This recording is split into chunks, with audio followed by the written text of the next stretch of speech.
We are a traditional and fermented food company, and you wanted to know how to do it too. So here we go. Hello, this is April from Permaculture, and today I'm going to show you how I make a bone broth. Bone broths are really important for our family because they provide a lot of minerals and nutrients and amino acids into the diet, and it's also budget friendly and tastes good. Yeah, it's good for your digestion and skin and all sorts of stuff. So this is how I make beef bone broth. Okay, so first thing we have are the bones. So I went to the butcher and asked for a marrow bone, and that's half of it. They split them in half there, which is nice. And that's good because it contains gelatin and other nutrients that you probably wouldn't normally get just from eating meat. And then the others are a variety. I think it's basically rib bones. So to this I'm going to add, well, some parsley that my neighbor gave me. You don't have to add that. Some people just add dried. And I've got some leftover kale. And it's a bit wilty, so instead of wasting it, I'm just going to put it in. Okay. Hopefully I can fit everything. We'll see. So to that, I will add celery. Now let's get these bay leaves out of the way. So 3 bay leaves. That's part of the recipe. Definitely put that in. And then we will put in some celery. So I've washed it already. I should mention I roasted the beef bones for it just under an hour. So that helps release the thing. So I'm going to put everything, leaves and all. So there's really no reason not to put them in. Just leave the bottoms off. Toss those in.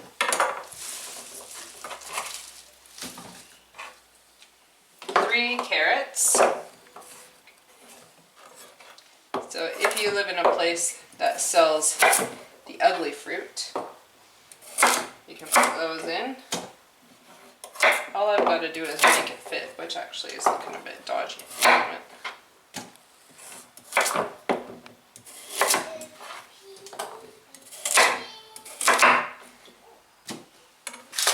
Then we've got 2 onions.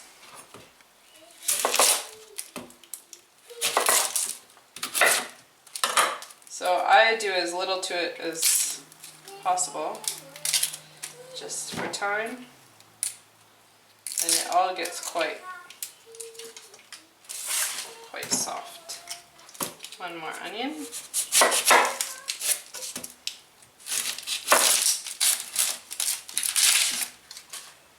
One thing, if you can find grass-fed meat, that is absolutely the best with the bones and everything, because the animals get their nutrients from the grass, and it doesn't really come from grain so much, especially what they feed them these days. Okay, now I'm going to do this very simply. Actually, all I'm going to do is smash these and leave them whole, because everything's going to get strained at the end.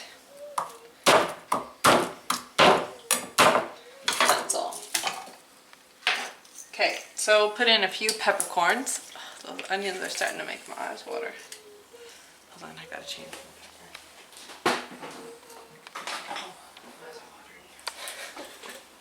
Okay, so I'll just toss in a few peppercorns. We've got a little one who's not that much into spice, so I won't go too heavy-handed on that. I like to put in just a bit of salt, helps break things down a bit. And then I've got red wine vinegar, and most recipes for broth call for red wine. I just don't have any. So if you don't have any, use a vinegar of some kind, because that helps break down the bones and the minerals and everything inside of it. So most things call for a cup of red wine. I think I will do half a cup of vinegar, just so it's not too vinegary tasting, and you can decide what you like. Okay, so all that's left to do is fill it up and simmer it all day. So this is first thing in the morning. So I'm just using filtered water. And I'm going to fill it up as high as I can.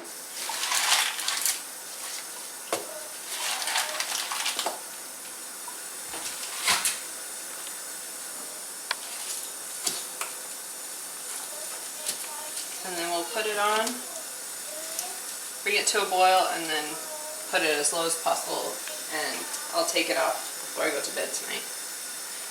And in the morning, we'll have bone broth for breakfast. Oh, my eye's watering. Okay, so it's the next day, and this is the bone broth that I started yesterday morning. I was gonna stop it overnight, but it just seemed like it needed to go a bit more.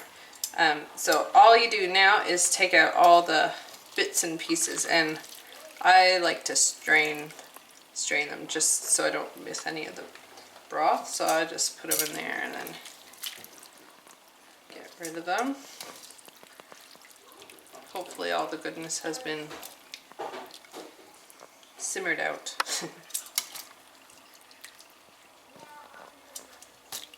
I was talking to a friend yesterday, and she said her first time trying to make a bone broth,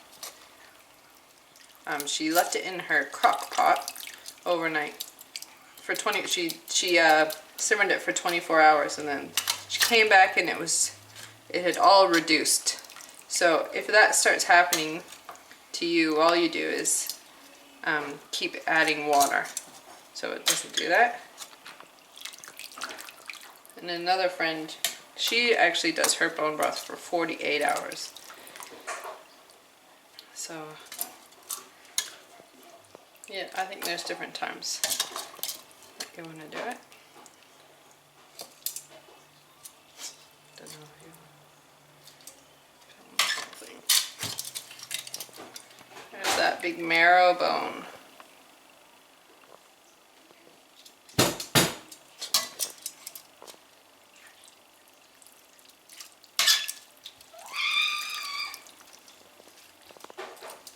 So it did all fit in there. Just after it started boiling and simmered down a bit, then I was able to really fit the lid on. But it did take a while. Okay, so I'm just gonna...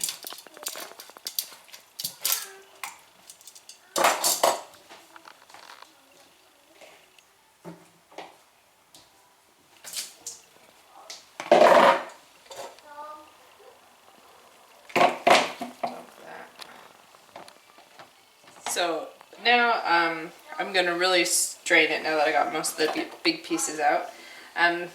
You can use a fine mesh strainer like this, or I don't really mind things that size, anything that gets through there. So I'm just going to put it right through there.